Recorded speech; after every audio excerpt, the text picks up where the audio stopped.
जय शिव शक्ति। शिव शक्ति की कृपा हम पर सदैव बनी रहे, ऐसी मैं प्रभु से प्रार्थना करती हूँ। Thank you divine, thank you universe. The loss of spirit world यानी जीवात्मा जगत के नियम की ऑडियो सीरीज में आप सबका स्वागत है और मैं आशा करती हूँ कि आप सब अपनी आध्यात्मिक उन्नति के लिए इस सीरीज को ज़रूर फॉलो कर रहे होंगे और वीडियो को लाइक करके, चैनल को सब्सक्राइब करके और वीडियो को शेयर करके भी आप दूसरों की आध्यात्मिक उन्नति में सहायता दे रहे होंगे। इस बुक के बारे में एक बात कही जाती है कि यह बुक कुछ सौभाग्यशाली श्रोताओं या पाठकों द्वारा ही पढ़ी जाती है, तो खुद को सौभाग्यशाली मानते हुए और दूसरों को सौभाग्यशाली होने का अवसर देने की इसी भावना के साथ लाइक, शेयर, कमेंट करना ना भूलें, क्योंकि ऐसा करने से ही वीडियो की पब्लिसिटी होती है और ये दूसरे ज़रूरतमंद आध्यात्मिक लोगों तक यह बुक पहुंचेगी। तो ईश्वर का नेक कार्य समझकर हमारे इस कार्य में हमारा सहयोग दें। धन्यवाद। और स्क्रीन पर चल रही वार्निंग को भी अवश्य पढ़ें, ये आपके लिए ज़रूरी है। जिम्मी की कहानी जारी।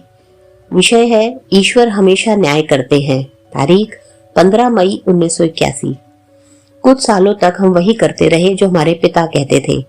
हम अपने दुष्ट पिता को पूजते रहे, वह हमें अंधेरे नरक की ओर ढकेलते रहे। उनसे प्रभावित होकर हम सचमुच खुश थे। उन्होंने हमारे दिमाग को इस तरह अपने नियंत्रण में कर रखा था कि हम सीधे सीधे कुछ सोच ही नहीं पाते थे और न ही उन दिनों कभी हम यह जान पाए कि हम लोग कितने बड़े शैतान बन चुके थे। कुछ सालों की खुशहाली के बाद पिता को बुखार रहने लगा। डॉक्टरों ने कहा कि उन्हें कुछ समझ नहीं आ रहा कि दरअसल उन्हें हुआ क्या था। फिर एक डॉक्टर ने उनके खून की जांच करवाने को कहा। उन्हें ब्लड शुगर था। हमसे उनके खान पान पर कड़ी निगरानी रखने को कहा गया। अपने स्वास्थ्य को लेकर वे बड़े चौकस थे, इसलिए उन्होंने वह सब कुछ किया जो डॉक्टर ने बताया था। कुछ महीनों के बाद उनकी सेहत थोड़ी ठीक हुई तो वे अकेले ही कहीं बाहर निकल पड़े, लेकिन उनके साथ एक दुर्घटना हो गई। उनके दोनों पैर और एक हाथ काटना पड़ा। दूसरा कोई उपाय नहीं था। ईश्वर ने अब न्याय करना शुरू कर दिया था, लेकिन मूर्खों की तरह हम अपने प्यारे पिता को कष्ट देने के लिए ईश्वर को ही कोसने लगे।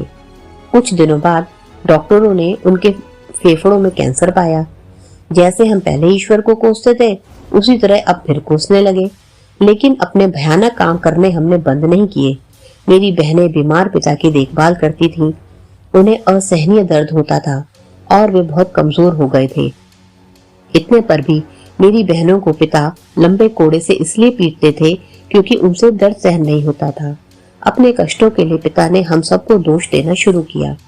वे हम पर चिल्लाते थे क्योंकि उन्हें लगता था कि हम उनकी देखभाल नहीं वे हम पर चिल्लाते थे क्योंकि उन्हें लगता था कि हमने उनकी देखभाल नहीं की और हम बड़े स्वार्थी हो गए हैं।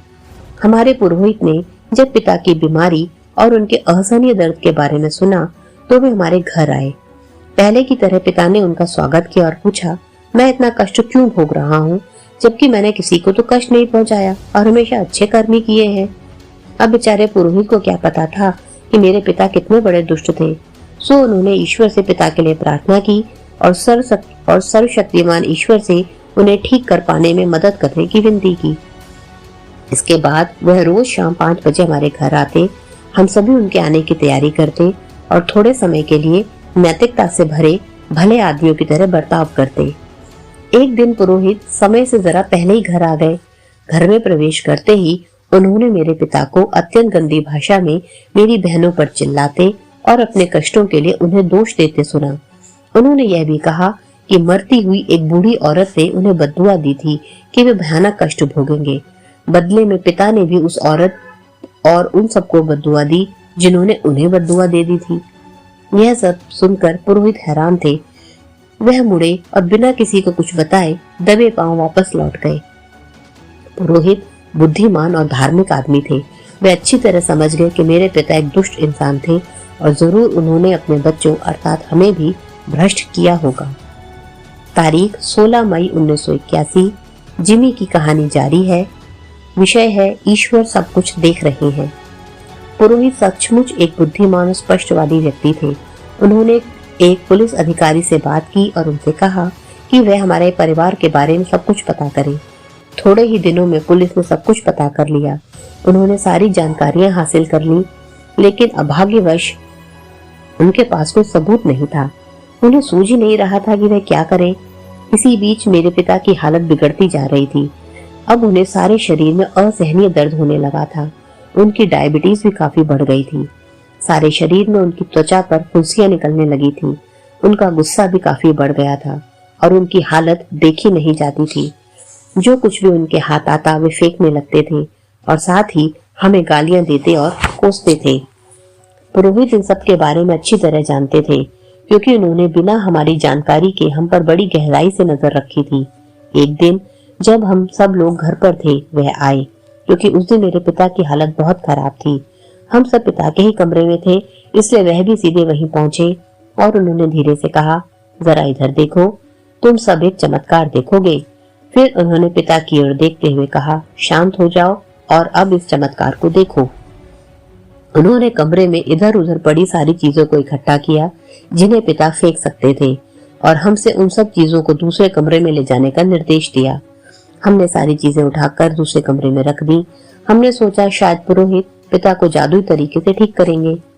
उन्होंने इस बात का पूरा ध्यान रखा था कि आसपास कोई ऐसी चीज न हो जिसे पिता उठाकर हम पर फेंक सके। फिर उन्होंने हम सबको पिता के आसपास बैठने को कहा। क्योंकि हमारे दिमाग में यह बात बैठ गई थी कि हमारे पिता को अब जादुई तरीके से ठीक किया जा रहा है, इसलिए हम बिल्कुल यह नहीं सोच सके कि पुरोहित हमें, जिन्होंने सालों तक कई लोगों को ठगा है, मूर्ख बनाकर एक अलग ही चमत्कार दिखाने वाले हैं। हम अपने पिता के बिस्तर के चारों ओर बैठे थे और पुरोहित दरवाजे पर खड़े थे। उन्होंने उच्च स्वर में स्पष्ट उच्चारण के साथ अपनी प्रार्थना शुरू की। इसके बाद उन्होंने ईश्वर से प्रार्थना की कि वे उनकी मदद करें ताकि वे हमारी मदद कर पाएं। फिर वह रुके और पिता की दुष्टता और क्रूरता की कहानी सुनाने लगे। इस पर पिता चिल्ला उठे। वह पुरोहित को गंदी भाषा में गालियां देने लगे। हमने उन्हें रोकने का असफल प्रयास किया। ठीक तभी हमने देखा कि पुरोहित के पीछे से हाथों में बंदूक लिए पुलिस के कुछ जवान प्रकट हुए। ईश्वर को दोष मत दो बदमाशों, तुम जैसे निर्दयी के लिए यही सजा है। तुम्हें अपना फल मिल रहा है, पुरोहित ने कहा। भगवान ही जाने अपने घोर पापों के लिए तुम्हें नरक में कितना कुछ और भोगना पड़ेगा। सर्वशक्तिमान ईश्वर के साथ तुम छल नहीं कर सकते। तुमने अच्छी तरह से हम सबको धोखा दिया, यहाँ तक कि अपने बच्चों को भी। तुमने उन्हें भी अपनी तरह पापी बना डाला। तुम्ही ने अपनी पत्नी की जिंदगी बर्बाद की और उसे आत्महत्या करने के लिए मजबूर किया। तुम उसे रास्ते से हटाना चाहते थे ताकि वे तुम्हारे बच्चों को अच्छा इंसान न बना सके और तुम्हारे पापों को लेकर झगड़ा न कर सके। तुमने पूरा ध्यान रखा कि हमें तुम्हारा कोई सबूत भी न मिले, लेकिन सर्वशक्तिमान ईश्वर को किसी सबूत की जरूरत नहीं है। यही उनका न्याय है। सुनो बच्चों, इससे पहले कि बहुत देर हो जाए, अपने सारे गलत काम छोड़कर पश्चाताप कर लो। हमेशा याद रखो कि सर्वशक्तिमान ईश्वर को सबूत की जरूरत नहीं होती। उनकी आंखों में कभी धूल नहीं झोंकी जा सकती और न ही कोई उनके न्याय से बच सकता है। इसलिए समय रहते सही रास्ते पर वापस लौट आओ। प्यारे बच्चों, अपने पिता के बताए दुष्ट रास्ते छोड़कर ईश्वर की सच्ची राह पर लौट आओ। इससे पहले कि देर हो जाए, सच्चे मन से पश्चाताप कर लो। इसके बाद उन्होंने दरवाजा बंद किया और बाहर चले गए। पिता के साथ साथ हम सभी सन्न थे। लगभग 1 घंटे बाद हमारे पिता सदमे से बाहर आए और बच्चों की तरह फूट फूट कर रोने लगे। उन्होंने कहा, हाँ ईश्वर, तुमने मुझे बिल्कुल योग्य सजा दी है। मैं इसी के लायक था। मुझे क्षमा कर देना प्रभु। मैं खुश हूँ कि मेरा पापी जीवन अब बहुत जल्द खत्म हो जाएगा। मैं किसी का भी बुरा नहीं कर सकूंगा। हे ईश्वर, मुझे जल्दी मृत्यु दे दो। इसके बाद वे बेहोश हो गए। यह सब इतना अचानक हुआ कि हम आवाक रह गए। पिता को फिर कभी होश नहीं आया। 2 दिन बाद वह चल बसे। हमारी प्रतिक्रिया अजीब थी। ईश्वर के न्याय को स्वीकारने की बजाय हम उन्हें और भी अधिक दोष देने लगे। हम भाई बहन एक दूसरे से नफरत करने लगे और एक दूसरे पर शक भी करने लगे। मेरा सबसे छोटा भाई बिना कुछ साथ लिए घर छोड़कर चला गया। इसके बाद सारे रुपए पैसे और गहने लेकर मैं भी निकल गया। ये सारे रुपए पैसे और गहने पिता ने गुप्त स्थान पर छिपाकर रखने को मुझे ही दिए थे, क्योंकि मैं उनका सबसे बड़ा और लाडला बेटा था। फिर मुझे नहीं मालूम मेरे पीछे मेरे बाकी भाइयों और बहनों का क्या हुआ। मैंने अपना नाम बदला और सारी दौलत लेकर मुंबई चला आया। मैंने 1 पैसा भी अपने भाई बहनों के लिए नहीं छोड़ा। एक बहुत अमीर आदमी की तरह मैं मुंबई पहुंचा, जहां तुम सब लोग मेरी बड़ी इज्जत करते थे। मैंने एक बहुत खूबसूरत लड़की से शादी की, लेकिन मैंने इस बात का पूरा ख्याल रखा कि लड़की सुंदर तो हो लेकिन पूरी तरह बेवकूफ हो, ताकि मैं अपनी योजनाएं बिना किसी बाधा के पूरी कर सकूं। मैं बिल्कुल नहीं सुधर पाया, जबकि पुरोहित ने मुझे इसके लिए प्रेरित भी किया था। मुंबई में मैं गुप्त तरीके से और कभी कभार अपने दुष्ट कार्य करता, जिससे किसी को इस बात का पता न चले। मेरे परिवार को कभी पता नहीं चला कि मैं क्या करता था। यहाँ मैं बहुत इज्जतदार, अमीर और सीधा साधा आदमी बनकर रहता था, लेकिन जो ही अपने बुरे धंधों के लिए मुंबई से बाहर जाता, अपने असली चेहरे में लौट आता। कोई सपने में भी सोच नहीं सकता था कि वह अमीर, इज्जतदार, ईमानदार और दयालु जिमी दरअसल ऐसा दुष्ट इंसान था। यही मेरी कहानी है। अब तुम जान गए कि मैं क्यों इस कष्ट से भरी अंधेरी मनुष्य जगह में हूँ। मैंने सारे दान, पुण्य और भलाई यह सोचकर किए थे कि इससे मेरे पाप धुल जाएंगे। मुझे यकीन था कि मैं स्वर्ग में ही जाऊंगा, लेकिन ईश्वर की आंखों में कोई धूल नहीं झोंक सकता। इसीलिए आज मैं निम्नतर लोकों में हूँ। आज के लिए इतना ही। धन्यवाद।